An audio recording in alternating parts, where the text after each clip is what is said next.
prestation arbitrale de l'histoire de la Ligue 1. Cet arbitre n'a plus rien à faire à officier pour un match de Ligue 1. Déjà, Donnarumma, il se fait prendre un big foot. Un big foot. Tellement c'était grave, il a dû se faire agrafer. Pas de rouge. Pas de rouge déjà. Même je suis pour Monaco déjà, c'est scandaleux. Après ça continue. Des erreurs, en veux-tu, en voilà. Dernière minute. Il va au but, il se fait cisailler. En sandwich. Ils l'ont mis en mode salami entre Lucas Hernandez et Marquinhos. Il siffle pas. Parce qu'il veut rééquilibrer. T'es un arbitre. Je vais pas être vulgaire. T'es piteux comme arbitre. On n'a jamais vu dans l'histoire de la Ligue 1 une prestation aussi merdique. Je suis monégasque, je le dis, il y a plein de fois, on méritait des jaunes. Mais quoi qu'il arrive, prends ta bonne décision. Pourquoi tu veux équilibrer? Il y a penalty, il y a carton rouge sur Singo. Ton match a été merdique du début à la fin. Je suis désolé. À quand les sanctions pour les arbitres mauvais? À quand? Il n'a pas su gérer son match. Dès que tu protestes, carton rouge. C'est n'importe quoi, c'est la dictature arbitrale. C'est de la grosse daube. C'est n'importe quoi, tant que ça se passera comme ça, on n'avancera pas. On n'avancera pas. Alors je crois que dans ce match, on a tout vu. Dembélé qui conclut ce match sur la célébration de Cole Palmer qui vient de planter un doublé pour conclure la victoire 4-2 du PSG face à Monaco. Et on comprend le petit jeu du Paris Saint-Germain en fait en Ligue 1. Ils sont vicieux. En fait, à chaque journée, vas-y, ils font des matchs nuls comme ça. Face à Auxerre, face à Nantes à domicile. Ça laisse des points pour laisser croire aux autres équipes de Ligue 1 qu'ils ont leur chance cette année. Monaco, Marseille, Lyon. Pour que lorsqu'ils s'affrontent, ils montrent que c'est eux les meilleurs. En fait, ils font exprès. Victoire 4-2, le match mélangé. Quand j'ai dit il y a tout, il y a tout. À première mi-temps, le Paris Saint-Germain profite du bloc haut de Monaco. Ça joue dans leur dos. Désiré Doué va ouvrir le score. D'ailleurs, il poursuit sur sa bonne forme. Il marque encore aujourd'hui. Et il a l'habitude de marquer les mêmes buts. Hein. Bon, c'est clinique. Derrière, dès que la deuxième mi-temps, elle débute. Festival d'Aquilouche qui se réveille. Il va récupérer un penalty sur une main de Marquinhos et qui va offrir une passe décisive à Mbolo. Et comme j'ai dit précédemment, ce Paris Saint-Germain-là, ils sont au-dessus de leurs concurrents directs lorsqu'ils s'affrontent parce que pas une fois dans ce match, ils ont paniqué. Dembélé va réduire le score derrière. Ils vont prendre l'avantage par l'intermédiaire de Gonzalo Ramos, qui est pas titulaire mais qui fait que planter lui aussi. Il veut sa place, Enrique. D'ailleurs, c'est ton seul vrai neuf. Pour qu'au final, Dembouz, il vient conclure le match. Et franchement, il aurait pu avoir 3-3, il aurait pu avoir tous les scores, j'ai l'impression. Au final, c'est le Paris Saint-Germain qui l'emporte. Le fait marquant du match, on l'oublie pas quand même. Hein. Donnarumma qui se fait arracher le visage par Singo. Le Texier, t'es dur. Franchement, t'es dur. Sans carton, cette action, non, t'es dur. Grâce à ces victoires, ils prennent 10 points d'avance sur Monaco. Maintenant, il y a Marseille qui peuvent revenir à 7 points. On sait tous que lorsqu'ils vont s'affronter au parc, ça va faire la même chose en fait. À chaque fois, ils vont laisser drop des points pour que quand ils s'affrontent, ils leur mettent encore une distance. Ils leur montrent que c'est eux les plus forts. Le PSG est beaucoup trop fort pour la Ligue 1, les gars. Et il le montre encore avec cette masterclass face à Monaco. Parce que oui, c'est une masterclass. En plus, c'est une masterclass d'état d'esprit. C'est une masterclass de gestion du match, de gestion des émotions. On va en parler dans quelques instants. Mais Paris prend 10 points d'avance sur le deuxième du championnat. Et va sûrement donc terminer la première partie de saison invaincu en Ligue 1. Victoire 4-2 et je voulais souligner aussi l'attitude de cet homme pendant le match, Luis Enrique, qui malgré les nombreuses fautes d'arbitrage, j'ai fait une vidéo, vous pouvez aller la voir sur l'énorme faute sur Donnarumma où Singo n'a pas pris rouge, de grosses contestations qu'il aurait pu avoir par rapport à l'arbitrage. Le fait que Paris menait 1-0, que Paris s'est fait même mener 2-1 dans le match, il est toujours resté très calme. Comme quoi il avait une confiance en son équipe. Et Paris, même sur le terrain, malgré le fait qu'il y ait beaucoup de jeunes joueurs, sont toujours restés très calmes. Et ils ont réussi finalement à inverser la tendance. Il a fait les bons changements au bon moment. Ça lui a donné raison. La gestion du match par Luis Enrique a été parfaite. Surtout avec une équipe jeune qui à 2-1 aurait pu avoir un peu peur, etc. Aurait pu se dire avec les erreurs d'arbitrage, tout est contre nous. Et ben non, ils ont continué, ils ont été au fond. Et ça a été très bien géré. Le Tex-Mex, on te dérange pas? Donnarumma, pas de carton. C'est ça les arbitres de Ligue 1. On le rappelle, Singo, pas de carton jaune sur cette action. Singo, pas de carton sur ce tacle super dangereux de Désiré Doué. Et alors, le pompon, la cerise sur le gâteau. Pas de pénalty, fin de match, 3-2 pour le Paris Saint-Germain. On est autour de la 90e minute. Marquinhos Hakimi, ça touche pas le ballon, ça déstabilise le joueur. Dans la surface, pas de faute, pas de pénalty, pas de révision VAR. Et derrière, ça va mettre un carton rouge. À Hadi, parce qu'il proteste. Quand est-ce qu'on va sévir contre ces arbitres de Ligue 1 qui sont en train de pourrir notre championnat, qui sont en train de le salir, qui sont en train de le souiller, qui sont en train de donner de 1 une mauvaise image et de 2 qui dégoûtent les gens de la Ligue 1. Moi, je vous le dis, il faut parler français. Les arbitres de Ligue 1, l'arbitrage en Ligue 1, le barème de notation qui est donné aux arbitres, qui leur fait faire des erreurs chaque semaine, il est honteux, il est écœurant, il est à vomir. Voilà pourquoi les gens se désintéressent de la Ligue 1. Parce que tu regardes des matchs, t'as des vols tous les week-ends, t'as pas de rythme, les arbitres sont pas capables de tenir leur match. Et alors les décisions, c'est plus des erreurs. Au bout d'un moment, faut virer ces arbitres tout simplement. Y a pas d'autre mot en fait. Dégoûté pour le match, on avait un gros choc, on a eu beaucoup de buts, mais le PSG se fait voler et Monaco se fait voler. Là, c'est ni un supporter du PSG qui vous le dit, ni un supporter de Monaco. C'est Lucas Chevalier, les gars, le gardien du LOSC RAV. Vraiment rien à voir, qui n'était même pas concerné par ce match. Lui-même, il se pose la question de savoir, pas de rouge. Il n'y a vraiment pas eu rouge sur ça, les gars, je ne veux pas trop en faire non plus. Mais est-ce que vous voyez la même image que moi, s'il vous plaît? Là, j'imagine 2 secondes être à la place de Donnarumma. Et quand je vous dis que même à l'UFC, on peut pas faire ça, on peut pas, on n'a pas le droit. Écrasement de tête comme ça et tout. C'est inédit, les gars. Mais le pire par-dessus tout, c'est que Wilfried Sango a pu finir le match, les gars. Il a pu finir le match. C'est dingue, les gars. Admettons, Monaco, ils auraient gagné, les gars. Mais bien sûr que ça aurait fait un scandale, je pense. Bon, là, Paris l'emporte. Ils prennent les 3 points. Heureusement, d'ailleurs, j'ai envie de vous dire. Mais ce monsieur est très dangereux. Est très dangereux. Le premier rôle d'un arbitre, c'est de protéger les joueurs, les gars, sur le terrain. Alors non seulement si t'es pas capable de les protéger, et si t'es pas capable de juger ce qui est dangereux ou non, je sais pas ce que tu fais sur un terrain de football en tant qu'arbitre. Hein. Enfin, t'es un peu payé pour ça, quoi, frérot. C'est la Ligue 1. Et sur ce coup, franchement, monsieur Le Texier, il a abusé. Sans vous parler de la faute de Lamine Camara sur Désiré Doué, qui aurait pu être très dangereuse elle aussi. Pas de jaune, rien. La Ligue 1. Akrari, tu marques jamais dans ta vie, contre nous tu deviens efficace. Contre nous, t'as du sang-froid devant les cages, poursuivi par un défenseur, par Sango, t'arrives à mettre un lob et en plus après tu fais la célébration, t'as froid. Climatisation. Mais qu'est-ce que t'as contre nous, Dembélé? Déjà ton premier but au Paris Saint-Germain, tu l'as mis contre nous. On t'a fait quoi? Qu'est-ce qu'on t'a fait en fait? Toi, t'es un criminel. Je veux plus te voir porter le maillot de l'AS Monaco. Comment tu rates ça? Contre les joueurs d'équipe, ça paye cash. Devant les cages, pas de gardien. Pas de gardien. Vas-y, moi j'abandonne. J'abandonne. De toute façon, depuis quelques semaines, on est nul. On mérite ce qui nous arrive. On est nul. On n'a pas faim. Et ça finit comme ça, tout simplement. Et lui, je comprends pas. C'était Neymar? C'était qui en fait? Il a le ballon, il a une dextérité technique, tu sais même pas d'où elle vient. Comme par hasard, son regain de forme, c'est face à nous. Comme par hasard. Il marque, il est efficace. Techniquement, au-dessus de la moyenne. Non mais je comprends pas en fait. J'ai l'impression que c'est contre nous. Ils veulent que nous abattre, nous en fait. Non, en vrai, faut le dire, c'était Cafou. Aller-retour sur son côté, il ne se fatigue pas. Il n'y a même pas une goutte de sueur sur son front. Son endurance, il a une endurance de fou furieux. En plus de ça, il a la lucidité. Il met des contrôles porte-manteau. Voilà, je comprends pas. Luis Enrique, tu vois, le vrai numéro 9.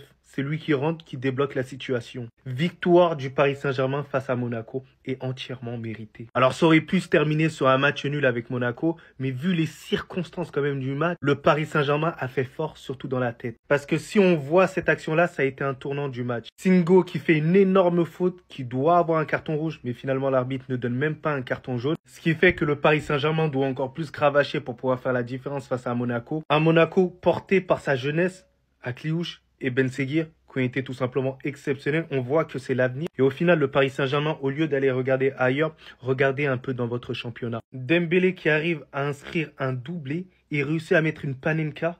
Les gars, mais j'ai l'impression d'avoir gagné au loto.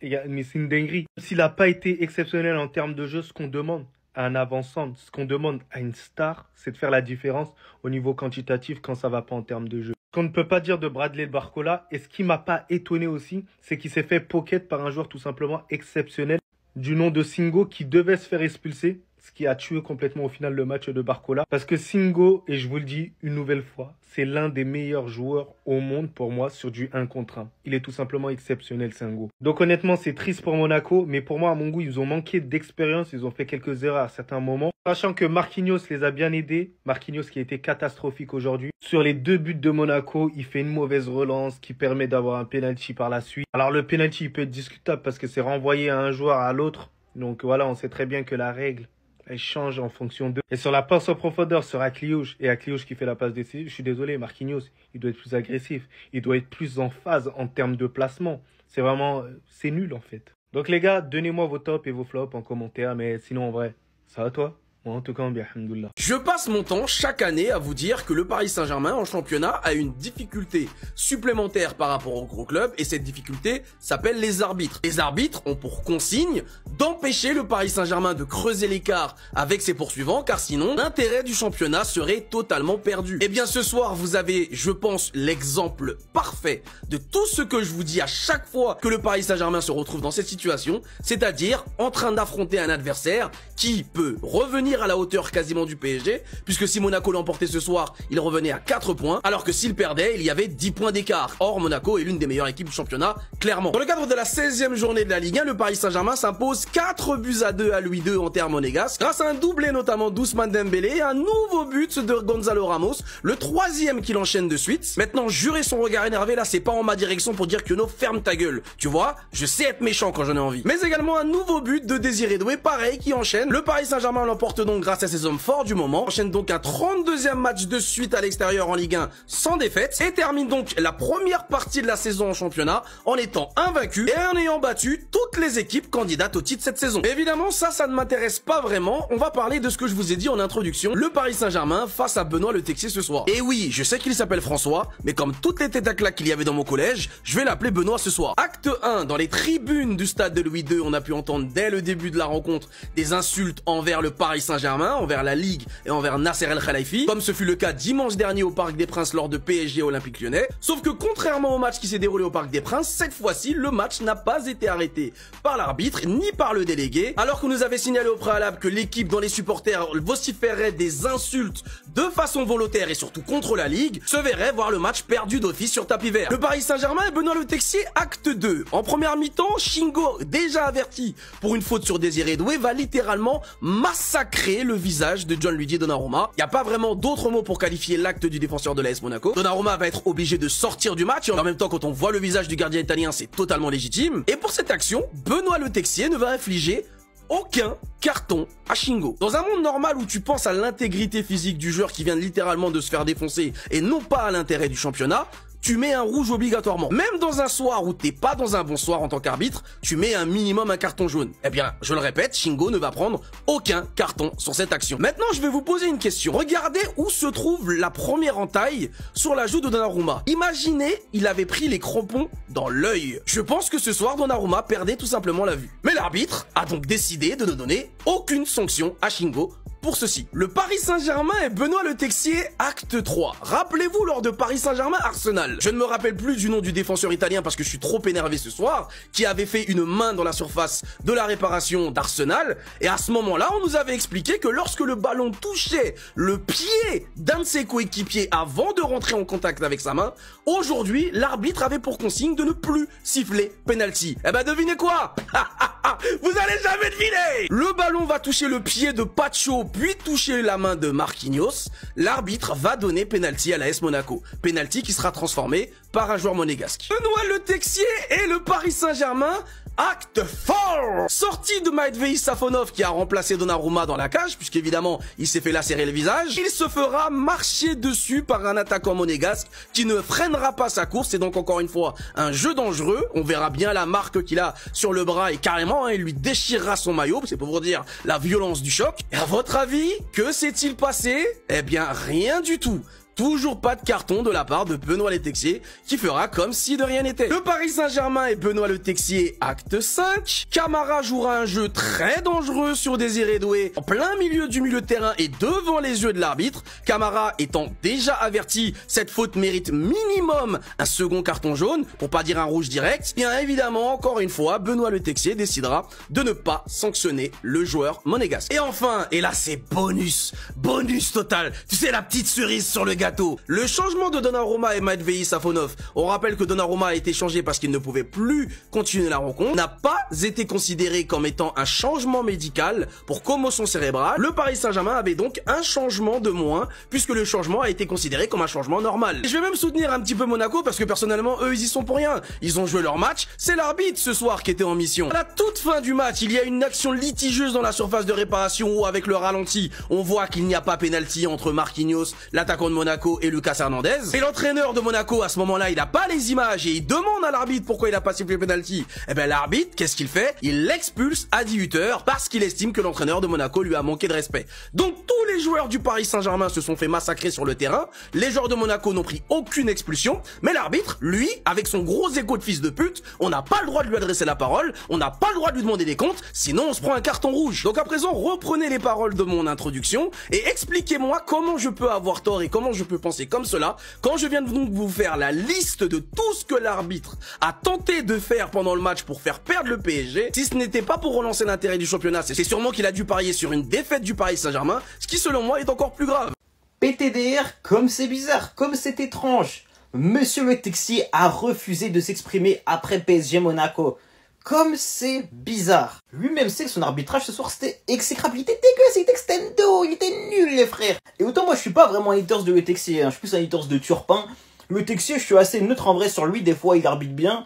Mais ce soir ça a été absolument ignoble, exécrable, extendo. Le fait qu'aucun joueur de Monaco finisse avec un rouge ce soir c'est impensable. C'est impensable les frères, vraiment. Il y a littéralement 2 cartons rouges oubliés, mais vraiment 2 cartons rouges ou des deuxièmes jaunes oubliés. Le penalty reste discutable, même si le fait qu'il soit sifflé, genre je m'en plains pas dans le sens où vas-y, le penalty il s'entend à capter, mais être aussi catégorique sur un rebond, je suis désolé, pour moi, il y avait au moins un revisionnage à la VAR, tu vois ce que je veux dire? Être autant catégorique, les gars, excusez-moi, mais j'ai l'impression qu'ils voulaient juste nous enterrer. Ils voulaient juste nous enterrer, les frères. Et ça, sans compter le nombre de fautes non sifflées, le nombre de cartons jaunes oubliés. Vraiment, son match ce soir, c'est 0 sur 20. Clairement, il n'a pas porté ses couilles en plus à la fin du match. C'est 0. Vraiment, c'est honteux ce match. Les gars, il y a un débat dans la voiture sur Donnarumma. Est-ce qu'il y a rouge ou pas? Moi, personnellement, il y a rouge. Pourquoi? Parce que il a tenté un lob, il a raté. Donc, le geste n'est pas maîtrisé. Et comme le geste n'est pas maîtrisé, ça arrive dans le visage de Donnarumma. Donc, geste pas maîtrisé, plus l'intégrité du joueur qui n'a pas été préservé. Mais il y a rouge, mais vous avez vu son visage. J'en dirais, il s'est mangé des couches-là, ce poteau. Moi, j'aurais pas mis rouge. Toi, tu mets pas rouge, toi. Il joue son ballon, il tire. Maintenant, tu veux qu'il fasse quoi avec son pied? Ouais, mais en vrai, pour la gravité de la blessure, tu dois mettre rouge. Ben oui. En vrai. Non, pour moi, c'est ça, en fait. Pour moi, la gravité. Le fait qu'il a joué le ballon, maintenant, il a tiré, il a raté. Ouais. Certes. Ouais. Tu peux pas lui mettre rouge. La gravité. Mais son pied, il fait quoi? Ouais, mais non, mais en fait. Donc, son pied, il le met où? Non, mais en vrai, de vrai. Non, mais en fait, c'est un choc. S'il n'y avait pas de blessure, j'aurais dit, vas-y, il n'y a pas carton du tout. Mais là, t'aimes son visage. Là, faut qu'il fasse de la chirurgie, là. Non, oh, mais non, chacal, bah oui. Vous croyez on est dans le Punisher ou quoi, les gars? Les gars, sérieux, il y a quoi comme différence entre ces visages-là et le visage de Donnarumma? Sérieux, en Non, fait. les gars, ouais. Non, il a fait le Punisher, gros. Il a fait le Punisher, ma gueule. Ramos, c'est titulaire tous les jours. Gonzalo Ramos, c'est titulaire tous les jours. Je veux bien qu'Enrique, il aime pas les numéros 9 et tout, mais il faut arrêter au bout d'un moment.